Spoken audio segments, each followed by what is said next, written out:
Hi guys, মই অনুস্মিতা। মোৰ চেনেলত আপোনালোক সকলোকে স্বাগতম জনালোঁ। আজি যাব ওলাইছোঁ মানে মন্দিৰত। আজি সোমবাৰ যিহেতু গমেই পায় ন, শাওণ মাহ চলি আছে। তেনেকৈ ময়ো মেখেলা চাদৰ পিন্ধি মানে মাৰ ভাগৰ মেখেলা চাদৰ পিন্ধি এনেকৈ ৰেডি হৈ ল'লোঁ আৰু মানে ৰেডি হৈ মেলি মানে গৈ পালোঁগৈ মানে এনেকৈ বাদলাপাৰা মন্দিৰ গৈছিলোঁ। যিহেতু ওচৰতে মানে জন্ম হৈছোঁ, তথাপিও মানে ওচৰতে মন্দিৰটো আছে। এনেকৈ গৈয়ে পোৱা নাছিলোঁ। কি কৰিব আৰু, ভগৱানে মাতিবও লাগে বোলে ন, তেনেকৈ কয় মানুহে। এনেকৈ চাগে মাতা নাছিলে, সেইকাৰণে যোৱা নহ'লে। এতিয়া বিয়া হয়, সেইখন মানে সৌভাগ্যকণ হৈছে আৰু মোৰ মানে এতিয়াহে গৈছোঁ। তেনেকৈ মানে ভাই বোৱাৰীৰ লগত গৈছিলোঁ। সিহঁতৰ মাইনাও আছে মানে।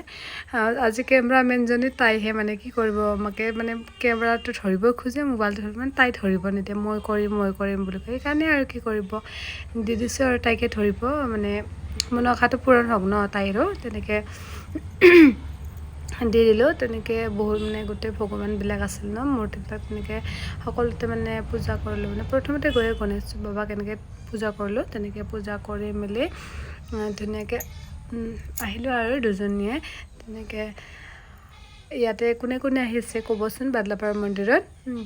বাৰু বাকীবিলাকে আহিয়ে চাগে, মোৰহে মানে যোৱা হোৱা নাছিলে। এয়া ভইচ দিব ওলাইছোঁ মানে ইমানেই হাল্লা, ইফালে মানে চিঞৰ বাখৰ, ছাগলী কান্দিব, কিবা কান্দিব, গাড়ী কান্দিব, মানে উপায় নাই মানে মা ঘৰে যে। তেনেকৈ আৰু মানে বহুত গাড়ী এনেকৈ চলি থাকে ন, পাতৰ গাড়ীবিলাক। সেনেকৈ মানে আকৌ অসুবিধা হয় আৰু ভইচটো দিবৰ কাৰণে। তথাপিও দিছোঁ আৰু এনেকৈ তেনেকৈ সকলো মানে ভগৱানক পূজা কৰি ল'লোঁ।